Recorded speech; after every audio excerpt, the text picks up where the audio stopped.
Contradiction आना शुरू हो गया और अदालत बहुत बड़े मायने में सख्त होती जा रही है। पूरी कहानी एक एक करके डिटेल में आपको समझाता हूं, क्योंकि मैंने काफी रिसर्च किया, फिर समझा कि हो क्या सकता है आगे।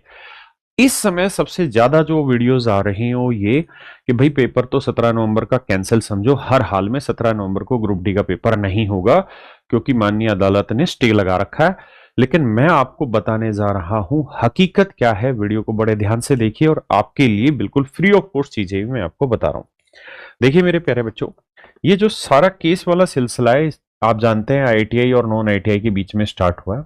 माननीय अदालत में 28 जुलाई 2025 को अपना जजमेंट दिया और कहा कि भाई ये जो केस है ये बेसिकली हमारे लिए नहीं है, ये केस कैट में ही फाइट होना चाहिए। तो ये केस ट्रांसफर हो गया कैट के पास और ये आदेश भी दिया गया माननीय अदालत द्वारा कि जवाब देगा।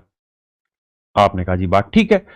अब 24 सितंबर को रेलवे ने दोबारा से एक नोटिफिकेशन निकाल दिया और इस नोटिफिकेशन में कहा कि भैया एप्लीकेशन स्टेटस चेक करो। ये एप्लीकेशन स्टेटस का नोटिफिकेशन आ गया जो अभी भी मेरे बच्चे रेलवे की वेबसाइट पर अवेलेबल है। तो 24 तारीख को स्टेटस आ गया एप्लीकेशन स्टेटस का। अब भाई फिर दोबारा से बहस हुई और अब 8 अक्टूबर यानी परसों माननीय अदालत में बहस हुई और अदालत ने अच्छे लेवल पर रेलवे को फटकारा और रेलवे को कहा कि जब आपको ये समझ नहीं आता है कि जब आपको ये कह दिया गया कि इस वैकेंसी पे स्टे है तो आप आगे का प्रोसेस क्यों करने लग रहे हैं। तो रेलवे की तरफ से जवाब दिया गया कि सर हम एग्जाम कंडक्ट करा लेंगे तब तक, क्योंकि जो कैट की डेट है वो 30 अक्टूबर है। जब माननीय कैट का फैसला आ जाएगा उसके बाद ही हम एग्जाम कंडक्ट कराएंगे और अभी एग्जाम का प्रोसेस चल रहा है, इससे इनको कोई दिक्कत नहीं है। जब रेलवे मतलब माननीय अदालत ने कहा कि तुम मान नहीं रहे हो तो ऐसा करो भाई, जिसने इस नोटिफिकेशन पे साइन किया था, जो नोटिस निकाले थे उसको पेश करो। पेशी की तारीख आ गई 28 अक्टूबर को।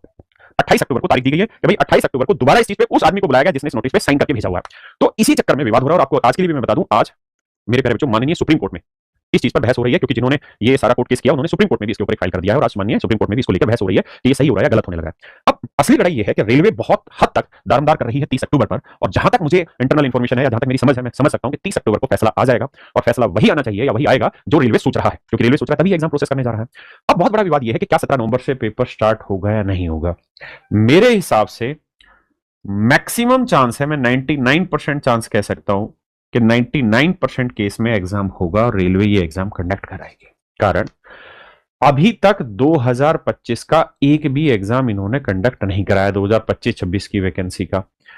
जब ये ग्रुप डी को खत्म करेंगे तभी तो 25-26 वाला प्रोसेस स्टार्ट करेंगे।